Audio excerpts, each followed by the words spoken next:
નમસ્કાર મિત્રો આજની વિડીયોમાં વાત કરીશું દેશ અને દુનિયાના સુપરફાસ્ટ સમાચારની। સૌપ્રથમ વાત કરીએ તો પીએમ મોદીને મળવું પ્રેરણાદાયક છે।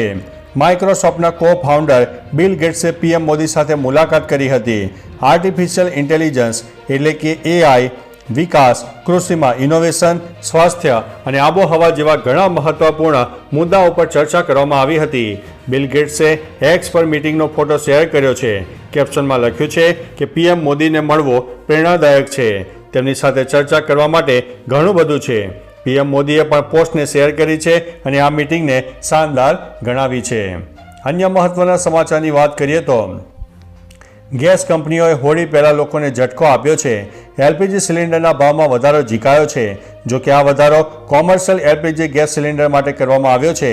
દેશના વિવિધ શહેરોમાં 19 કિલો કોમર્શિયલ એલપીજી સિલિન્ડરની કિંમતમાં 25.50 રૂપિયા મોંઘો થયો છે, જ્યારે 14 કિલો ઘરેલું એલપીજી સિલિન્ડરની કિંમતમાં કોઈ ફેરફાર થયો નથી। દિલ્હીમાં 19 કિલોના કોમર્શિયલ એલપીજી સિલિન્ડરનો ભાવ હાલમાં 1795 રૂપિયા થયો છે। અન્ય મહત્વના સમાચારની વાત કરીએ તો ગાઝાના આરોગ્ય અધિકારીઓએ દાવો કર્યો છે કે ઇઝરાયેલી સૈનિકોએ મદદથી રાહ જોઈ રહેલા પેલેસ્ટાઈનીઓ ઉપર ગોળીબાર કર્યો છે। આ હુમલામાં 104 પેલેસ્ટાઈનના મોત થયા છે, જ્યારે 280 ઘાયલ થયા છે। પેલેસ્ટાઈનના પ્રમુખ મહમૂદ અબ્બાસે કહ્યું છે કે ઇઝરાયેલી સૈનિકોની મદદથી ટ્રકની રાહ જોઈ રહેલા ઊભેલા લોકોની હત્યા કરી છે। અહીં ઇઝરાયેલની સેનાએ કહ્યું છે કે તેને આ ફાયરિંગ અંગે કોઈ માહિતી નથી। તો ચાલો મિત્રો, ફરીથી દેશ અને દુનિયાના સુપરફાસ્ટ સમાચાર લઈને મળતા રહીશો। ત્યાં સુધી અમને રજા આપશો। નમસ્તે।